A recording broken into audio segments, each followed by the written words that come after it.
ముఖ్య కార్యకర్త సమావేశం ఇచ్చేసిన కార్యకర్తలందరికీ నమస్కరిస్తూ వేదిక పైన ఉన్న మా సిడబ్ల్యూసి స్పెషల్ ఇన్వైటీ మాజీ ఎమ్మెల్యే వంశీచంద్ అన్న గారికి, అదేవిధంగా షాద్నగర్ శాసనసభ్యులు వీళ్లపల్లి శంకరన్న గారికి, మా దేవరకద్ర ఎమ్మెల్యే మధుసూదన్ అన్న గారికి, అదేవిధంగా మక్తల్ ఎమ్మెల్యే మా సిఆర్ గారికి, కలకుర్తి ఎమ్మెల్యే కసిరెడ్డి అన్నగారికి, అదేవిధంగా వేదిక మీద ఉన్న పెద్దరికి, మాజీ ఎమ్మెల్యే మా ప్రతాప్ అన్నకి నాకు బాగా అనుబంధం ఉన్నది.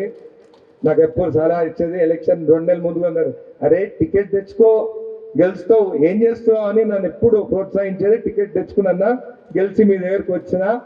అదేవిధంగా మా శ్యామ్ సుందర్ అన్న గారికి, వేదిక మీద ఉన్న పెద్దలకి, మా కాంగ్రెస్ జెడ్పీటీసీ ఎంపీటీసీ సర్పంచ్లకి, బ్లాక్ ప్రెసిడెంట్లకి, మహిళా ప్రెసిడెంట్లకి, యూత్ ప్రెసిడెంట్లకి, NSUI, BC cell, SC cell, ST cell, minority cell, ప్రతి ఒక్కరికి ప్రత్యేకంగా ధన్యవాదాలు తెలుపుతూ ఈ రోజు మీ ముందు శాసనసభ్యులుగా మీ ముందు వచ్చిన మీ అందరి ఆశీర్వాదంతో ఇక్కడికి ఉన్నంత అందరికీ ధన్యవాదాలు చెప్తున్నాను. నాకు షాద్నగర్కి చాలా అనుబంధం ఉన్నది. నేను ఇంజనీరింగ్ చదువుకుంది నూర్ కాలేజ్లో, ఇక్కడనే నూర్ కాలేజ్ కాబట్టి 4 ఏళ్ళలో పూర్తి చేసిన. అదే హైదరాబాద్లో వేరే కాలేజ్ ఉంటుండే చేస్తుండే నాకు తెలియదు. షాద్నగర్ కాబట్టి పూర్తి చేసుకొని ఇంజనీర్ వచ్చి ఈరోజు అన్న మాట్లాడుతుండే. మన ఈరోజు వంశాన్ని ఇక్కడికి రావడం జరిగింది. మళ్ళీ వంశాన్ని అనుకుని ఉంటే మన కస్టడీ అన్న కూడా ఇక్కడనే ఉన్నాడు. అన్న అనుకుని ఉంటే ఆ రోజు కలకూర్చుని నిలబడి ఎమ్మెల్యే గెలుస్తుండే ఈ రోజు మన రాష్ట్రానికి క్యాబినెట్ మినిస్టర్ హోదాగా ఉంటుండే. కానీ కసిరెడ్డి అన్న కోసము త్యాగం చేసి మళ్ళీ ఈ రోజు ఇక్కడికి ఎంపీగా లోక్సభ వచ్చే ఎలక్షన్ లో నిలబడాలని చెప్పి ఇక్కడ రావడం జరిగింది. మళ్ళీ ఏం చేద్దామంటున్నారు? మళ్ళీ మంచి మెజారిటీతో గెలిపిస్తామా? మన అన్న గెలవాలి కదా. మళ్ళీ ఎమ్మెల్యే పోయింది, మినిస్ట్రీ పోయింది, మళ్ళీ ఇప్పుడు ఎంపీగా గెలిస్తే రాహుల్ గాంధీ గారు అక్కడ ప్రైమ్ మినిస్టర్ కావాలి. మన అన్న యూనియన్ మినిస్టర్ అయితే మనకి నిధులు వస్తాయి. అప్పుడు కేసీఆర్ గెలిచిండు, ఏమి చేయలే, కుర్చీ వేసుకొని మన Palamuru Rangareddy lift irrigation complete చేస్తా అని కుర్చీ లేడు, ఆయన లేడు.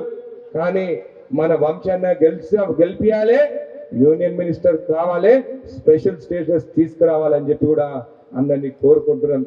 మరి ఇంతకుముందు సిఆర్ అని అన్నారు మన కార్యకర్తల గురించి. అవును, నిజమే. లక్ష్మారెడ్డి నామినేషన్ వేసిన తర్వాత ఆయన అంట ఇంట్లో కూర్చొని పండుకుంటే 1,00,000 ఓట్లతో గెలుస్తాను. మళ్ళీ నేను నామినేషన్ వేసిన ఒక్క రోజుకి ఏమన్నాడు, లేదు 50,000 గెలుస్తా అన్నాడు. దాని తర్వాత క్యాన్వసింగ్ స్టార్ట్ చేసుకోవడం. లీడర్లంతా అటుపక్క, నేను ఒక్కని ఇటుపక్క.